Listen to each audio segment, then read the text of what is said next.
আমরা তো সাধারণ মানুষ, আমরা কোনো রাসূল নই, আমরা কোনো সাহাবী নই, ওলিয়া উলিয়া নই। রাসূল সাল্লাল্লাহু আলাইহি ওয়াসাল্লাম বলছেন, ইন্না লিল মাউতি লাসাকারাত, ইন্না লিল মাউতি লাসাকারাত, ফামা জাসামা আলাইয়া ইয়া আইয়ুহাল ইখওয়ান। আমাদের কি হয়েছে আমরা মৃত্যুকে ভয় পাই না? আমাদের কি হয়েছে আমরা মনে করি না যে আমরা মারা যাব?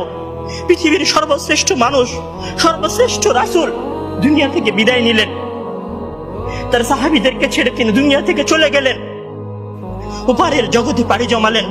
আমাদের কি হয়েছে যে আমরা বিশ্বাস করতে চাই না, আমরা প্রস্তুতি গ্রহণ করি না মৃত্যুর জন্য? আমি আপনি কি মনে করি যে আমরা চিরদিন বেঁচে থাকবো? আমি আপনি কি মনে করি যে আমার গ্যারান্টি রয়েছে আমি সালাত আদায় করে আমার রুমে ফিরে যাব? বিশ্বাস করুন হে আমার ছাত্র ভাইয়েরা, অবশ্যই আমাকে আপনাকে একদিন মৃত্যুবরণ করতে হবে, আমাকে আপনাকে একদিন এই দুনিয়া ছেড়ে চলে যেতে হবে। সুতরাং মৃত্যুর জন্য প্রস্তুতি গ্রহণ করুন, সুতরাং মৃত্যুর জন্য প্রস্তুতি গ্রহণ করুন।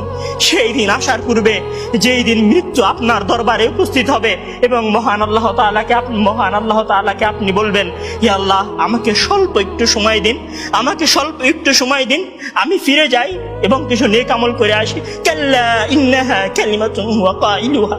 তখন মহান আল্লাহ তাআলা বলবেন, কোনো সুযোগ নেই, এটা তো